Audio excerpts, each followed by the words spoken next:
Tapi kita berusaha untuk mengakuisisi kapal induk yang dulu dimiliki oleh Angkatan Laut Italia, yaitu Garibaldi. Oke, lanjut lagi. Jadi baru-baru ini mengenai rencana TNI Angkatan Laut kita untuk mengakuisisi kapal induk ternyata dianggap bukanlah sebagai prioritas utama bos dalam skema Sea Denial.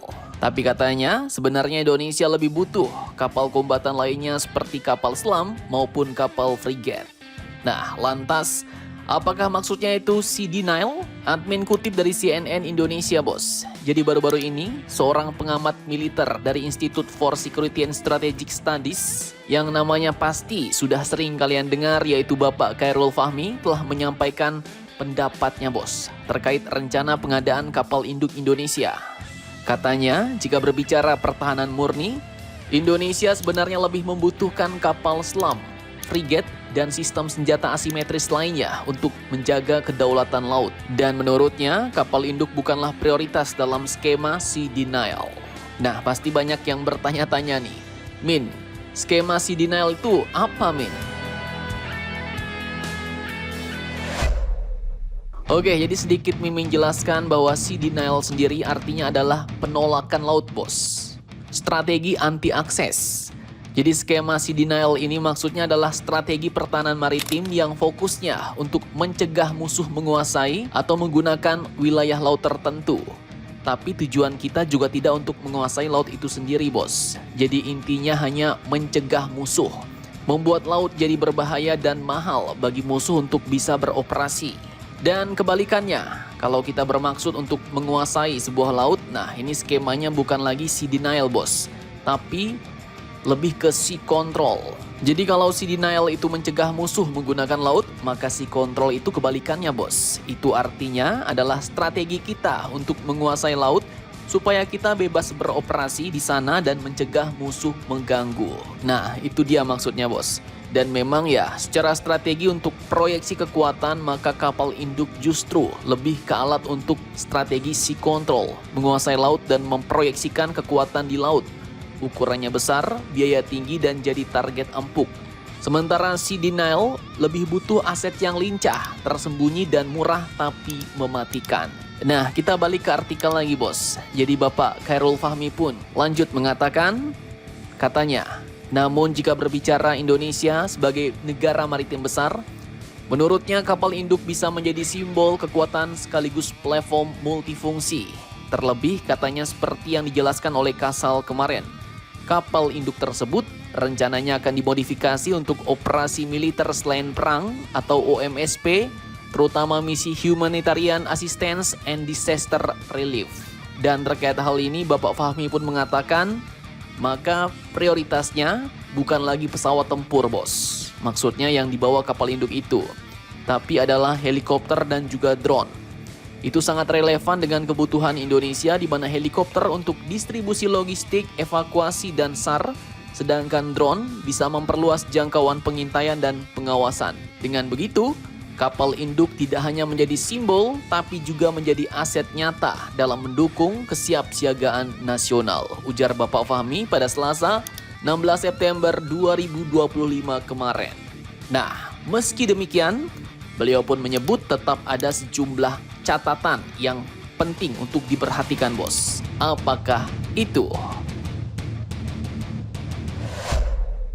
Oke, jadi Bapak Khairul Fahmi pun juga memberitahu kita, bos, catatan penting. Intinya supaya pembelian kapal induk ini nggak cuma sekedar beli barang besar, tapi benar-benar jadi manfaat strategis bagi Indonesia. Yang pertama katanya terkait biaya dan kondisi kapal. Biaya operasional kapal induk ini sangat besar, artinya kapal induk itu butuh biaya rutin buat bahan bakar, perawatan, awak, dan sistem pendukung. Kemudian katanya usia kapal sudah tua, artinya kemungkinan butuh perbaikan dan upgrade besar supaya layak dipakai lama. Dan integrasi ke grand strategi pertahanan. Ini harus jelas kapal induk ini mau dipakai untuk apa, bos? Sesuai doktrin dan strategi pertahanan Indonesia. Jadi maksudnya ya, jangan sampai beli cuma buat gengsi, tapi harus disesuaikan dengan kebutuhan nyata dan rencana jangka panjang militer Indonesia. Kemudian beliau juga mengaitkannya dengan kemandirian pertahanan. Pertama, transfer teknologi. Jadi saat beli atau modifikasi, minta transfer teknologinya supaya SDM Indonesia bisa belajar. Kemudian juga ia menyebut mesti ada keterlibatan industri pertahanan lokal, biar industri kita ikut modifikasi, pemeliharaan dan juga pengembangan bos. Dan juga harus dapat membangun kapasitas SDM dengan melatih prajurit dan teknisi kita supaya bisa mengoperasikan dan merawat kapal induk sendiri. Sehingga dengan cara-cara ini, pembelian kapal induk bukan cuma belanja tapi jadi momentum percepatan kemandirian pertahanan nasional. Kemudian selanjutnya yang menjadi catatan beliau adalah dapat dibuat sebagai langkah transformasi maritim Indonesia, bos. Kapal induk ini bisa jadi simbol kekuatan maritim Indonesia. Bisa juga menjadi alat nyata untuk tugas kemanusiaan, SAR, dan pengawasan. Tapi semua itu harus didukung doktrin, cost benefit analysis, dan roadmap yang jelas. Sehingga kalau semua syarat-syarat itu dipenuhi, maka jelas kapal induk ini bisa jadi pilar baru dalam transformasi maritim Indonesia. Dan menurut admin ya, Bapak Fahmi ini intinya tidak menolak, bos, ide kapal induk TNI Angkatan Laut. Tapi mengingatkan, kalau mau beli kapal induk, pastikan itu dapat sejalan dengan strategi pertahanan Indonesia, mampu kita operasikan, biaya realistis, dan harus dipastikan dapat menjadi batu loncatan untuk kemandirian pertahanan nasional. Mantap, mantap, jos.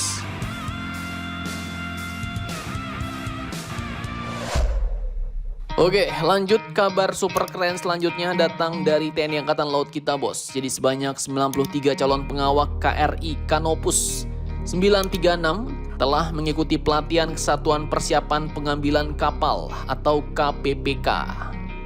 Nah, ini artinya kapal baru siap diboyong nih, bos.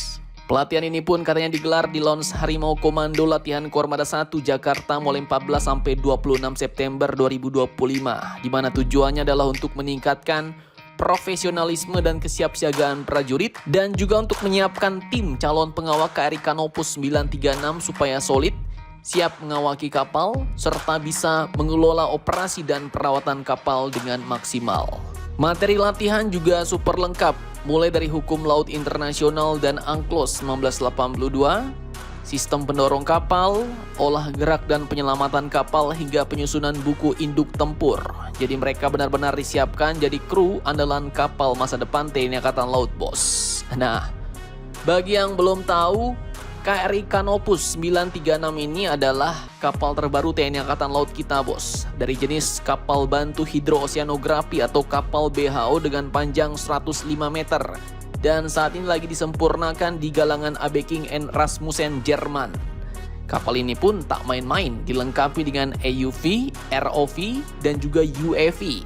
Teknologi kelas dunia yang siap membantu tugas Pushydrosal dalam survei hidrooceanografi nasional Indonesia. Dan dengan kemampuan ini, KRI Canopus 936 pun bisa melakukan banyak misi, bos. Mulai dari survei dan penelitian hidrografi, oceanografi, geofisika, dan meteorologi. Kemudian juga dapat mendukung misi Search and Rescue atau SAR, patroli maritim dan operasi penyelamatan, peranjauan dan juga perlindungan lingkungan maritim. Mantap, mantap, jos.